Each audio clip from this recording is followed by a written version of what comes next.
We move now to the program called Smart Growth and Neighborhood Conservation from the state of Maryland.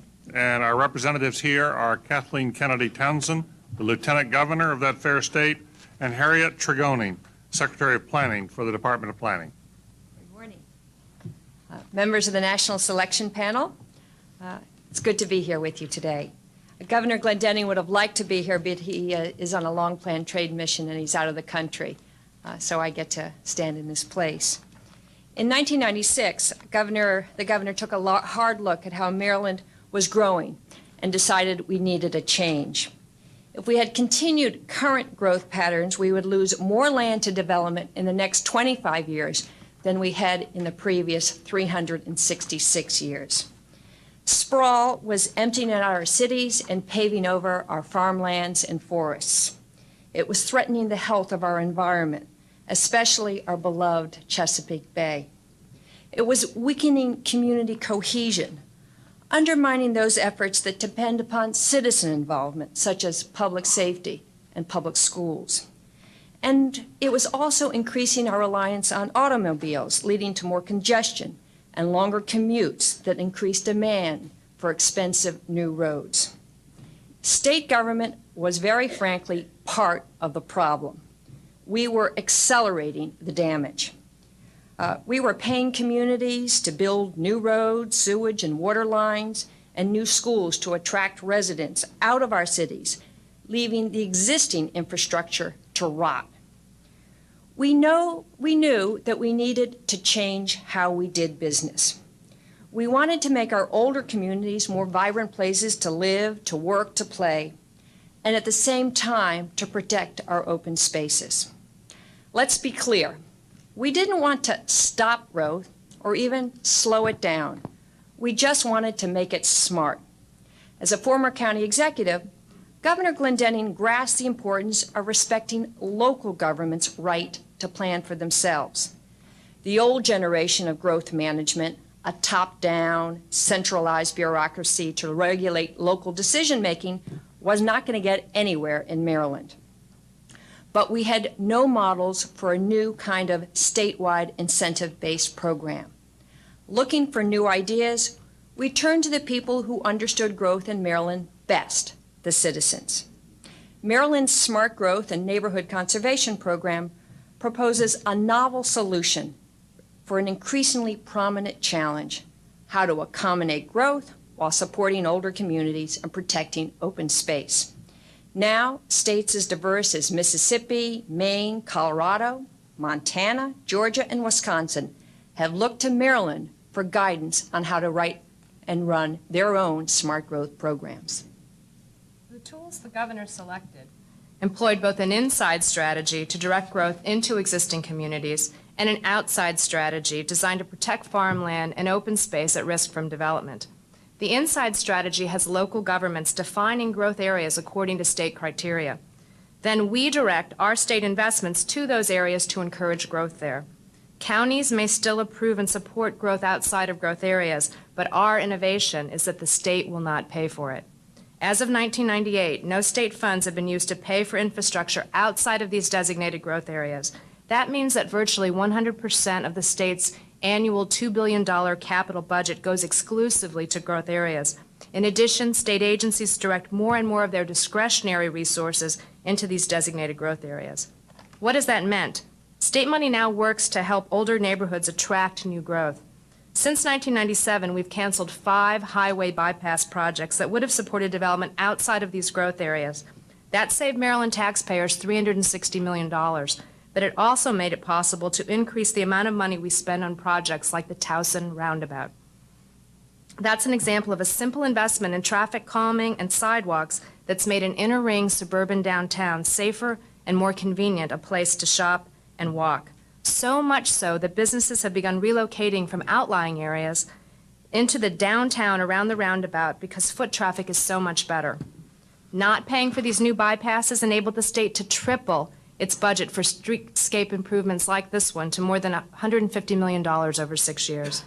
Older schools also get more support. Maryland used to spend nearly 70% of its state school budget on new schools in outlying areas. We've now reversed that spending. We now spend more than 80% of the school's construction budget, close to $800 million over 6 years, to reconstruct and renovate older schools, removing one more reason why people leave older communities.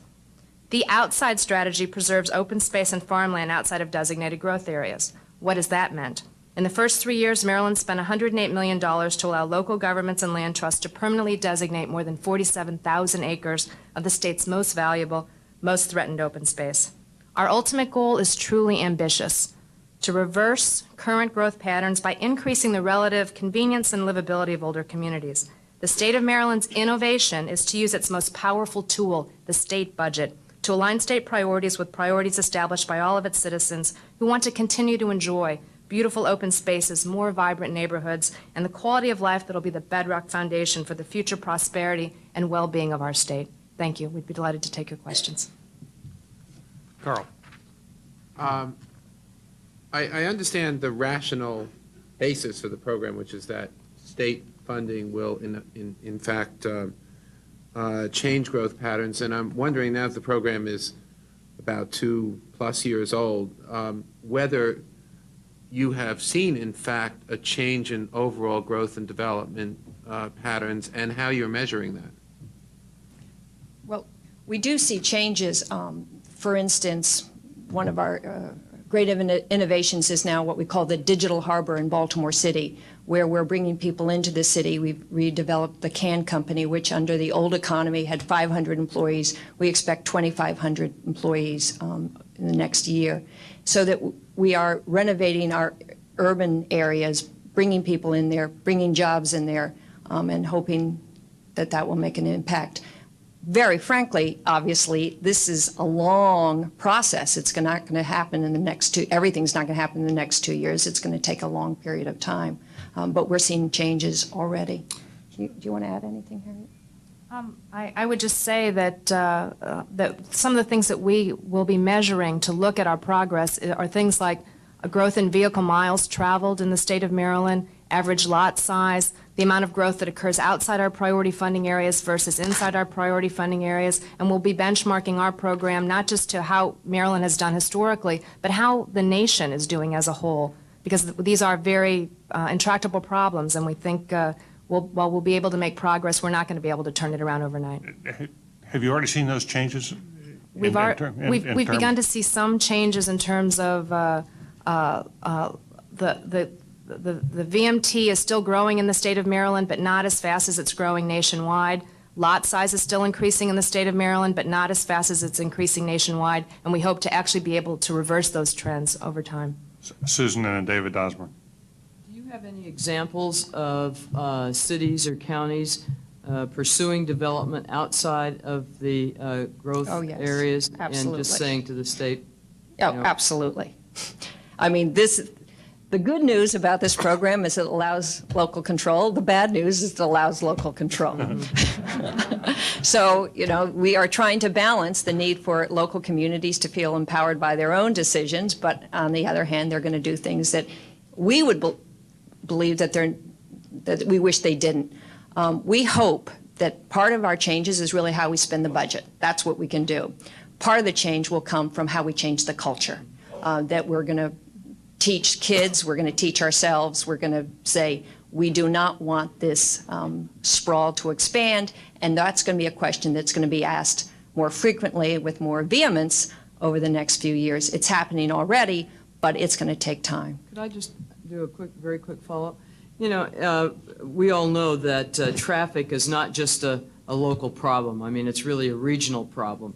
And so I think you said that you had, and I read in here that you have not funded highway and traffic improvements if states or if counties, local jurisdictions do not go along with you. I'm a little bit bothered by that because quite often that is, causing harm to communities that had no responsibility in the decision that the local government made. We actually do fund those cities, just not by putting new highways around them, new bypasses, so that they can, so the sprawl will increase. What we do is give them money that we could have spent on the bypass and give it to them to help with traffic inside their cities, for instance, better lighting or better light traffic control. So we give them help, but not the kind of help that would have increased sprawl. Because you're absolutely right, and they say the same thing. They just happen to be in the way between two large urban areas. It's not their fault that all the traffic comes through. So we agree with you. Thank you. David? I live in a state, Massachusetts, where I've heard of it. One of our former governors, Mike Dukakis, did certainly not all that you're doing under smart growth, but a significant amount. He redirected the budget toward existing older cities, and it certainly had an impact. But we still have a sprawl problem. So a skeptic might ask you, aren't you going to have to change private investment patterns by making developers pay for the social costs of sprawl before you really get a handle on this problem, rather than just affecting that $2 billion a year of public spending? That's a very good question. I mean, what you're really asking is, how can you sustain this? How can you sustain it?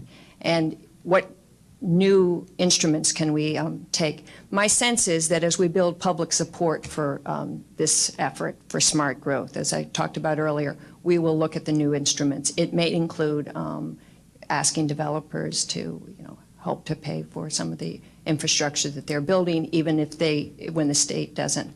But we will be looking for new ideas as this program grows. Our time's up, but if there's someone who'd like to press a question, Pat, please do. Short question, short, brief response, Yes. please. Does Maryland have an overall land use policy determining highest and best use of land? We ask each of the counties. We have 24 counties in Maryland. It's not like Pennsylvania, which has enormous numbers of counties, to come up with to develop their own land use where they want development to occur. And they can submit those plans to the state government. Yes, it is. And some counties have done an excellent job already of planning growth. Montgomery County, Baltimore County, for instance, have had a long history of doing it. Other counties have not been quite as visionary.